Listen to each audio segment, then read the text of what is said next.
how do we get there?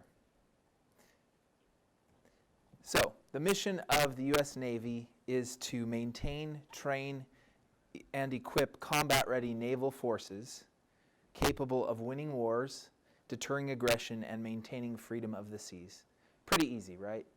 No, not at all. It's big, it's broad, it encompasses basically anything that every other industry represented here is probably doing. I was looking at the list of speakers just for this session, and we have people talking about manufacturing, we have people talking about teleservices, CAD to AR, heads-up awareness, heads-up displays, asset performance management, oil and gas, visual inspection, and damage assessment. Every one of those areas is actually something that the Navy does. So we have to, so if it's an application that you're interested in or you think somebody else is interested in, we're probably interested in it too.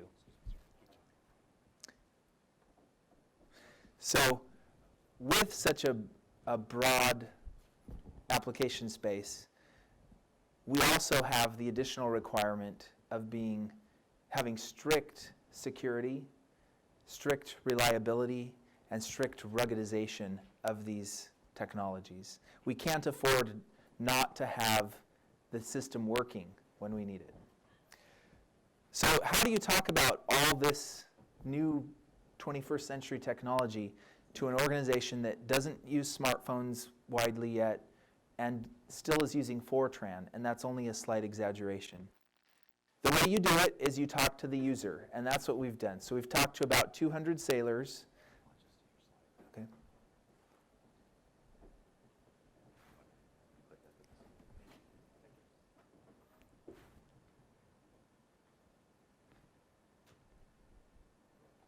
So we are having, let's see here. Okay. All right. So you talk to the sailors. So my team has talked with over 200 sailors over the course of the last year and a half. We've done design thinking workshops, brainstorming sessions, talked to them about their jobs, and then we took those concepts and we developed them with Google Glass. So what I'm going to show you today are some of those concepts. Just a quick run through. If you're not familiar with some of the Navy terms, feel free to talk to me later or someone that you know served in the Navy. All this stuff is pretty Navy standard. Here we go. Underway replenishment. So one of the things the Navy does that's unique to the Navy is they refuel at speed out on the ocean. So you've got two ships hurtling through the ocean. They shoot across fueling lines, and they have to maintain a safe distance. So how do you do that? You're almost doing it blind because you don't know how far you are away from the other ship. So you have to be in constant communication with officers, watchstanders, in order to maintain the safety of both vessels. This happens. We do this well, but with AR we could do it a little bit better. And to make that possible, it'd be nice to have a distance, just to see how far away you are from the other ship, to see how long you expect it will take until you're refueled, and to know what the rate of fuel transfer is. These are all things that the commanding officer wants to know. Another important one is you've got this big ship, communications are hard.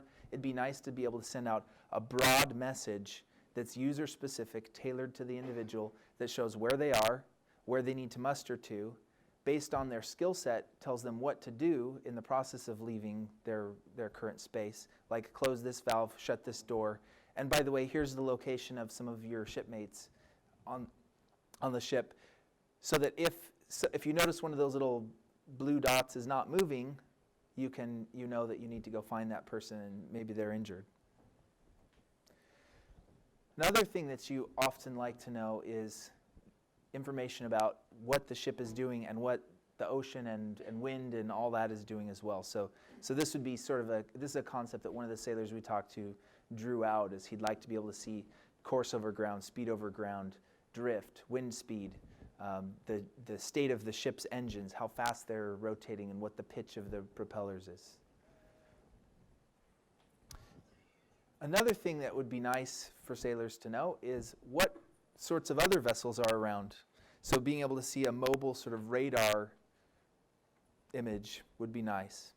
and the color codes and the shapes of those things that have meaning in Navy terms.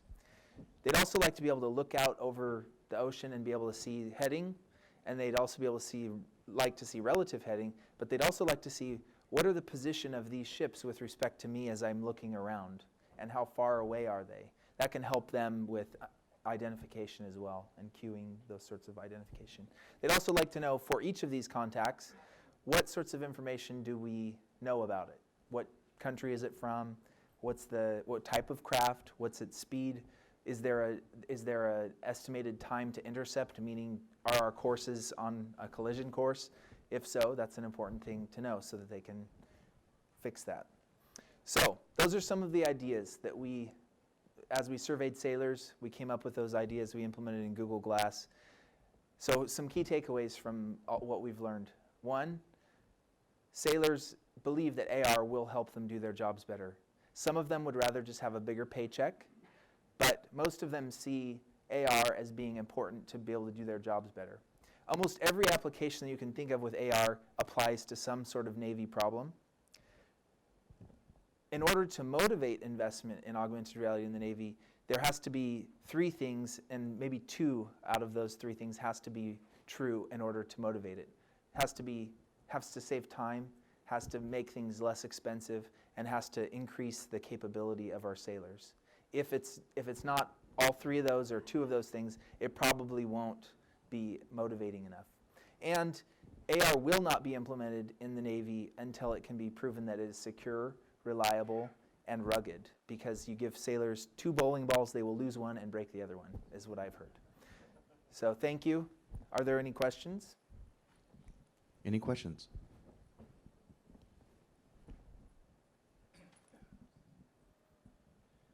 Have you had any luck? What's the availability of, say, like ruggedized AR glasses and wearables and things like that? It's such a new area that every year that we come here, there's going to be more and more options, right? So I would say I haven't seen any that are designed to be able to be dropped and tossed in the water and that sort of thing yet. Question in the back.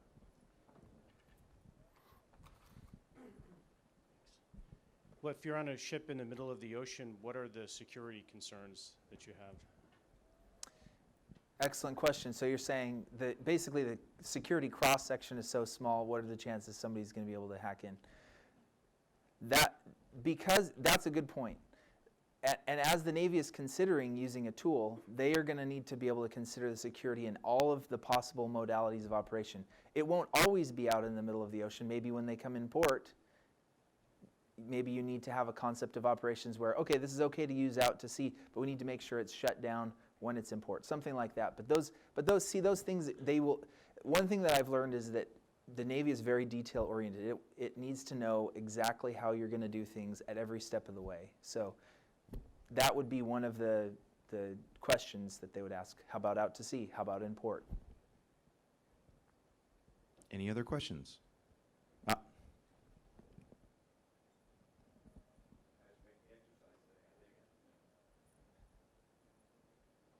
Thanks very much. Are there any ongoing pilots that you guys are considering or trying, or have there been efforts to date you could describe in a limited fashion? Yeah, so this work where we developed the concepts resulted in a second phase where we're developing a maintenance application, and hopefully we're going to demonstrate what we've done with that. Many of the things that I've seen presented here are similar to what we've developed internally. There are a lot of ideas, though. I don't know how many proposals I've got out, but I work for Spayware Systems Center Pacific. It's a Navy working capital fund. We team with universities and industry partners. And so I write proposals, and I'm constantly writing proposals and that sort of thing to try to get pilots funded and investigated. The key thing that I've seen some talks address here is that it needs to be more than just cool. It needs to show how the performance of a user in a particular task is improved. So I'm working on getting that moving forward. Excellent. Well, a big round of applause for our speaker, please. Thank you. Thank you, Doctor.